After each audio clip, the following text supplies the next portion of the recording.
Bonjour tout le monde, alors aujourd'hui troisième épisode, on peut appeler ça comme ça, du premier soin. On va parler des rouleaux de gaz, bandage hémostatique dressing.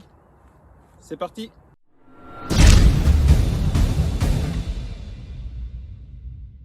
Avant toute chose, comme à chaque fois, je vous rappelle les équipements de protection individuelle, surtout quand il y a des effusions de sang, à savoir les gants en nitrile, des lunettes pour protéger les yeux aux alentours et par devant, qui respirent bien, et éventuellement un masque de protection. Voilà, ça c'est le premier avertissement. Deuxième avertissement, en aucun cas ne reproduisez ce que vous voyez ici dans mes vidéos sans avoir été suivre au préalable une formation auprès d'organismes reconnus comme la Croix-Rouge ou d'autres organismes privés reconnus par l'État. Pour le reste, après vous avoir été formé, eh bien, ces vidéos vous serviront de pense-bête. Voilà, c'est dans cette optique que je donne les ateliers premiers soins en milieu dégradé, domestique, civil, urbain. Voilà, ça c'est dit. N'oubliez pas également que j'ai moi-même suivi ces formations au niveau de la Croix-Rouge, au niveau d'organismes privés reconnus par l'État et au niveau des forces de l'ordre. J'ai donc des brevets fédéraux et donne ces cours en connaissance de cause. Alors, les bandes hémostatiques, gaz hémostatique, c'est ça. On verra qu'il y a différents types, il y a différentes marques, il y a différentes façons de les confectionner et de les empaqueter, on va dire ça comme ça. Avant tout, ça sert à quoi? Alors ça sert dans le cadre d'hémorragie dite secondaire où on a un peu d'effusion de sang pour stopper le saignement avec une compression directe dans la plaie. Ça sert également pour stopper les hémorragies massives dans des endroits où le garrot, le TQ n'est pas accessible. Ça va? Donc on verra les zones où le garrot n'est pas accessible. Ça sert à ça aussi également en compression directe. Alors, donc l'indication d'usage de ça, c'est en cas de ce qu'on appelle un traumatisme pénétrant et cavitaire, dans lequel on va avoir vraiment une cavité, un creux. Partout sur le corps, ça peut même être les fesses, etc. Sauf au niveau du thorax et de l'abdomen, où là on utilisera autre chose qu'on verra par la suite. Donc hors thorax et abdomen, c'est pour tout ce qui est donc traumatisme avec une cavité à l'intérieur. Les zones qui seront traitées par les bandages ici au niveau des hémorragies massives, on appelle ça des hémorragies jonctionnelles. Donc les hémorragies jonctionnelles, c'est dans 3 zones de jonction qu'on va voir tout de suite. Alors les zones qui sont inaccessibles au TQ pour forcément des raisons évidentes de placement, c'est ce qu'on appelle les zones NAG, N-A-G, c'est-à-dire le cou, ici le pli de l'aisselle et le pli inguinal, le pli de l'aine. Bien sûr, là on ne sera pas placé de tourniquet et donc on va venir bourrer la gaz hémostatique avec une compression directe pour arrêter ce saignement. Ce sont les zones NAC. Ça, c'est pour la gestion des hémorragies massives. Alors, on a 3 types de rouleaux de gaz, hein, donc de bandes hémostatiques. Il faut savoir que le but de la membrane hémostatique du rouleau de gaz, c'est de former un caillot pour arrêter le saignement. Alors, on a différents types de gaz, 3 types qui ressortent de tous les types qui sont sur le marché, à savoir celles qui sont tissées. Donc là, on dit qu'elles sont hémostatiques par le tissage. Alors le tissage est un peu spécial, hein. Voilà. Donc là, ici, c'est on va dire la forme que la fibre du tissu prend qui va aider à avoir une coagulation plus rapide du sang. Alors ça, c'est vraiment les basiques, les tissés simples. L'avantage de celles-ci, c'est qu'elles sont très stables, que ce soit au niveau du temps, des intempéries et de la conservation. Elles sont pas chères et elles marchent très bien. Vous avez des marques phares comme Kerlix, H&H et ce genre de choses qui font donc les bandages tissés de base. Ensuite, vous avez ce qu'on appelle les compressed gauze. Donc, elles sont tissées et compressées.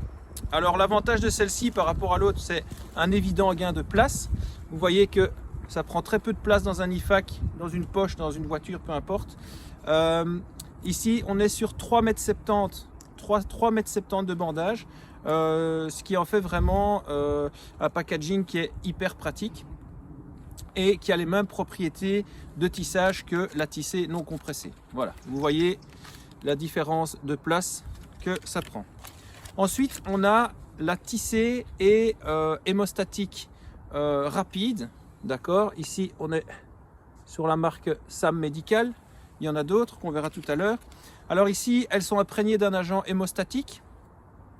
Donc voilà, il y a Sam Medical, il y a Celox, il y a Quick Clot, pas mal de marques différentes. Celox, très bon. Les Chitosam de Sam Medical, très bon aussi. L'avantage ici, c'est que en fait, vous voyez, il y a marqué Stop Bleeding Fast.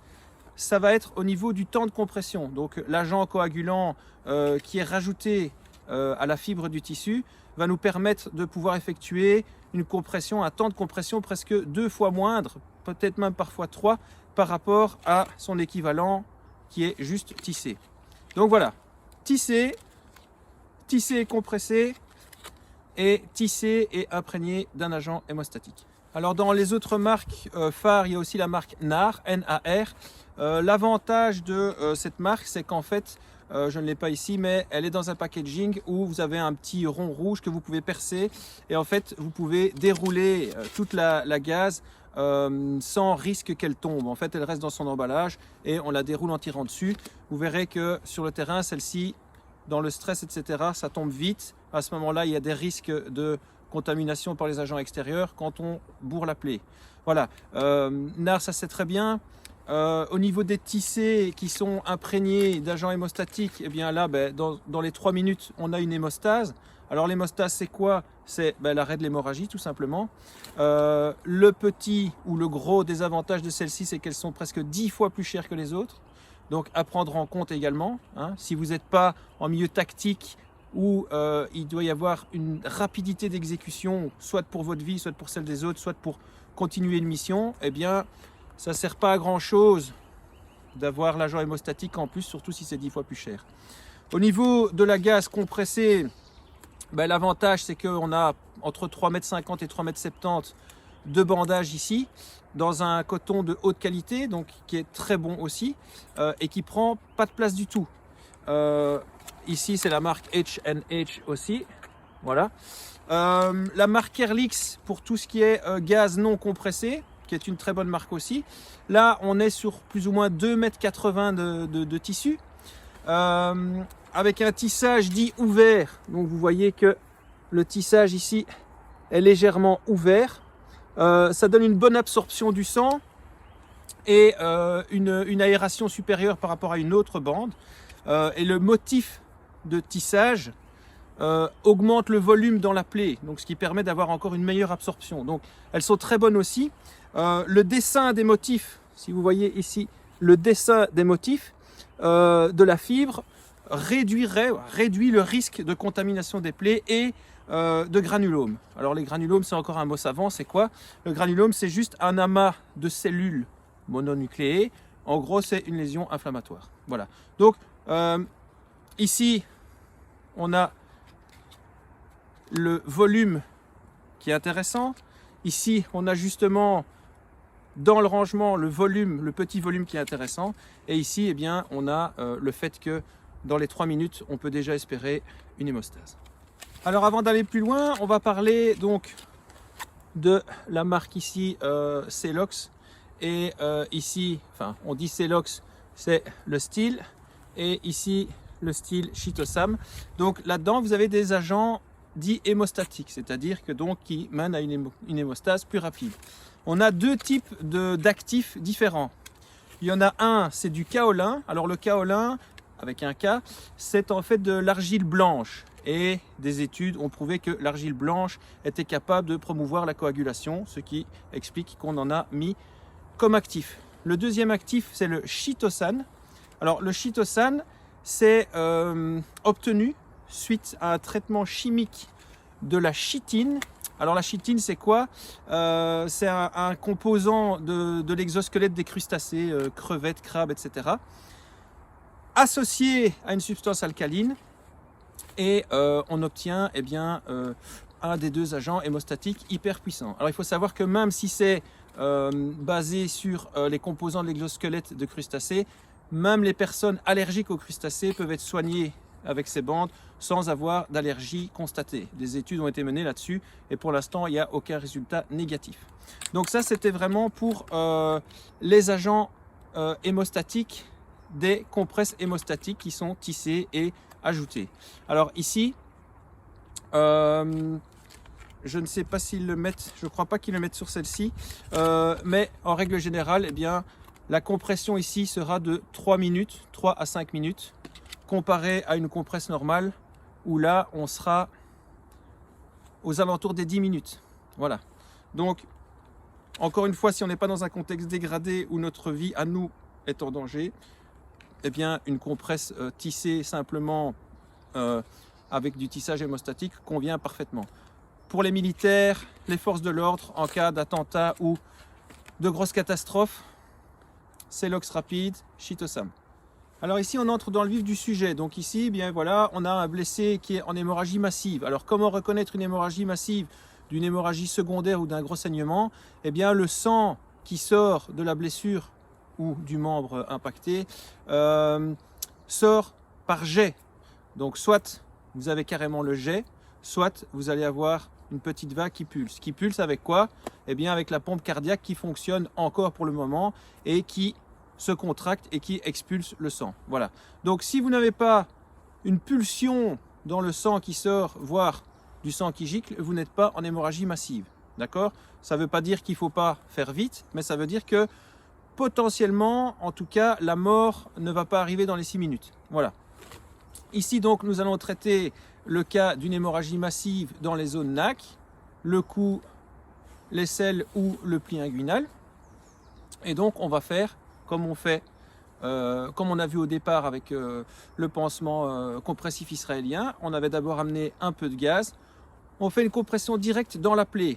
Alors, si c'est une petite plaie, eh bien, on va faire la compression directe et ensuite on mettra le pansement israélien. Si c'est une plus grosse plaie et qu'on voit qu'on a vraiment, comme je vous l'ai dit, un trauma cavitaire, à ce moment-là, une fois qu'on a mis nos gants, une fois et seulement une fois qu'on a mis nos gants, on va rentrer dans la cavité pour explorer un peu, très rapidement, l'étendue des dégâts. Alors, on va faire ça avec les doigts. Il faut d'abord s'assurer que pour la personne, il n'y a pas de corps étranger à l'intérieur. Et aussi, au niveau du check visuel pour nous et du check avec les doigts, il faut s'assurer qu'il n'y aurait pas des bouts de métal, des os cassés ou du verre, par exemple, dans la cavité qui pourraient nous blesser et nous contaminer aussi. Donc, il faut y aller doucement quand on fait ça.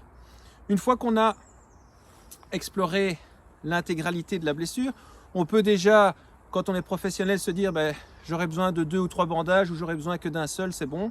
On sait déjà plus ou moins. Ensuite, on va essayer d'éponger, soit avec déjà un rouleau comme ça, soit avec des pansements absorbants, le surplus de sang ou éventuellement effectuer une pression sur la blessure pour déjà éliminer le surplus de sang. Ensuite, on verra tout à l'heure dans le cas pratique, on va venir faire un nœud ici pour pouvoir avoir déjà une première pression dans la blessure et à l'endroit d'où le sang s'en va, d'accord? On va bourrer, on va dire ça agressivement parce qu'il faut pas perdre de temps d'une part et d'autre part, on va voir que un doigt va venir chevaucher l'autre au niveau des mains pour garder une pression constante sur éventuellement l'artère qui a été sectionnée. Ça va? Donc on va vraiment au contact du saignement, on bourre agressivement dans la plaie, on garde cette pression constante avec les doigts, 2 doigts ou plus éventuellement. S'il faut une deuxième bande, bien sûr, on va faire un nœud entre la première et la deuxième. Pourquoi? parce que ce serait con qu'on en oublie une dans le blessé à l'hôpital en retirant celle qui est visible et qui en fait est la deuxième ou la troisième. Une fois qu'on aura fait ce nœud, que quelqu'un d'autre aura fait le nœud pour nous, on va continuer et remplir à fond. Une fois que c'est complètement rempli, à ce moment-là, on va effectuer en fonction du type de bande une pression constante entre 3 minutes et 12 minutes en fonction du type de pansement de gaz qu'on a ici. Jusqu'à l'arrêt du saignement. On vérifie et si on voit que le sang commence à devenir plus visqueux ou qu'un caillot commence à se former, à ce moment-là et seulement à ce moment-là, on peut relayer la compression avec un pansement israélien comme on a déjà vu dans la première vidéo. Éventuellement quelqu'un d'autre qui viendrait nous remplacer si on doit s'occuper d'autres blessés. Le bon vieux duct tape ou, pour ceux qui connaissent, avec les garrots de type SWAT, les garrots extensibles en matière caoutchouc. Voilà. Une fois qu'on a fait ça et que le blessé est dans une position stable, idéalement couché, on va réévaluer toutes les X minutes en fonction des blessés dont on doit s'occuper ou du temps qu'on a, entre 10 et 15 minutes, on va à chaque fois réévaluer. Alors, ce qu'il y en a qui font, c'est que si il y a un reliquat, c'est-à-dire un surplus de bande, on va laisser plus ou moins 15 cm dépassé. Comme ça, si jamais le sang n'est pas stoppé, l'hémorragie n'est pas arrêtée, on va voir du sang qui arrive sur la mèche qui reste et ça donnera une indication de l'état de coagulation ou pas du blessé. Si jamais le blessé ne coagule pas, c'est que vous n'avez pas suffisamment bourré la plaie ou que vous l'avez mal bourré. Alors, il y a deux écoles. Il y en a qui vont vous dire vous retirez tout, vous recommencez. Il y en a d'autres qui vont vous dire vous remettez par au-dessus une troisième pour laisser ce qu'il y a déjà dedans et ce qu'il y a déjà absorbé et vous recompressez par au-dessus. Voilà, c'est les deux écoles. Donc ici, on est dans le cadre vraiment d'hémorragie massive. Alors, on va dire le principe de bourrage, on appelle ça le wound packing. Ben c'est quoi? C'est en gros, on va bourrer la blessure. On va le voir étape par étape par la suite. Voilà. Et donc, il faut savoir que ça marche super bien. Ça sauve des vies aussi. Ça sauve plein de vies. Ça pèse rien et ça prend pas beaucoup de place dans un IFAK. Donc, vous savez ce que vous avez à faire. Voilà, donc ici, j'ai mon blessé, on est à l'intérieur pour prévenir l'hypothermie. Mon blessé est allongé, il a déjà eu une couverture et il est blessé au niveau du pli inguinal. J'ai fait une pression directe dans la plaie. J'ai déjà fait mon nœud pour le méchage, le wound packing. Et donc ici, eh bien, j'ai sorti l'entièreté. Alors pourquoi j'ai sorti l'entièreté? Ici, on est en conditions réelles, c'est-à-dire que normalement, au niveau théorique, on dit que c'est la personne qui nous tient la bande hémostatique. Souvent, elle n'est pas dans un état de la tenir, donc tant pis si elle tombe. On essaye de la mettre ici, tant bien que mal. Je viens directement avec le nœud. J'ai déjà été dans la cavité de la blessure, voir l'étendue des dégâts, et je viens pousser avec ce nœud directement dans la cavité, à l'endroit où l'artère est sectionnée. Je pousse très fort avec mes deux doigts et je maintiens la compression. Ensuite, je vais venir ici, tourner et continuer cette pression avec les deux doigts supplémentaires que je continue de maintenir ici. Je vais venir rechercher ici de nouveau un pli et je vais continuer de compresser. Ainsi de suite, jusqu'à ce que toute la cavité soit pleine. Une fois que j'ai toute ma cavité qui est pleine et que je n'ai plus rien qui dépasse, à ce moment-là, avec le reliquat, eh bien, je vais venir mettre le reste sur la plaie et maintenir une compression directe pendant 3 minutes si on a un agent hémostatique, pendant plus de 10 minutes si on a juste un tissage hémostatique. Une fois que j'ai fini ma compression directe pendant 10 minutes, je check la blessure et je regarde si on a déjà éventuellement un caillot ou si le sang est devenu plus visqueux. Une fois que je vois que on n'a plus ici d'hémorragie et qu'elle est stoppée, eh bien, avec mon duct tape, je vais venir sécuriser la pression, voire éventuellement avec le pansement israélien. Et une fois que tout ça est sécurisé, je peux à ce moment-là faire autre chose. Alors ici, mon blessé est conditionné en attendant l'arrivée des secours. Je lui ai mis la couverture pour pas qu'il n'ait froid, protocole de prévention précoce, l'hypothermie, et j'ai maintenu la pression avec soit du duct tape, soit un pansement compressif. Maintenant, je vais pouvoir faire autre chose en attendant l'arrivée des secours, m'occuper éventuellement d'autres blessés, et dans 15 à 20 minutes, je viendrai réévaluer l'état de mon blessé et l'état de l'hémostase. Et ici, actuellement, eh bien, il est conditionné avec la compresse hémostatique et on a géré une hémorragie massive de l'artère fémorale dans un endroit où on ne pouvait pas mettre de garrot. Voilà, j'espère que cette vidéo sur les gaz, les bandes hémostatiques vous a plu. Encore juste un petit rappel, pareil qu'avec le pansement compressif. Une fois ici que vous aurez maintenu la pression avec un pansement compressif ou avec un TQ SWAT ou même du duct tape, surtout évitez l'effet garrot, puisque de toute façon ici ça sert à rien, on est au niveau jonctionnel, donc à part entourer un os ou éventuellement si on est ici et venir appuyer sur le cou plus qu'il ne faut, ça va pas changer grand chose. Donc ça doit maintenir la pression, mais ça ne doit pas stopper le sang partout. Voilà, ça doit stopper le sang à l'endroit où on veut le stopper. Autre petite chose aussi, en fonction des marques que vous achetez sur le net, en pharmacie, sur des sites militaires ou même des sites de médecine militaire, vous verrez que outre les compressés, les tissés, les agents hémostatiques, il y a aussi comment elles sont compressées. Donc il y a par exemple des bandes qui sont compressées en Z, ce qui est plus facile à sortir, ou des bandes qui sont compressées en rond. Alors celles-là, elles sont un peu plus difficiles. Comme la marque NAR, vous avez hop, un trou qui vous permet de pouvoir les sortir. À vous de voir ce qui vous convient. Mais donc il faut savoir qu'il faut un peu chipoter dans ce domaine-là. Essayez quand même de rester dans des marques qui sont solides et foncez. Et bien c'est ici que se termine le troisième volet des soins médicaux en milieu dégradé.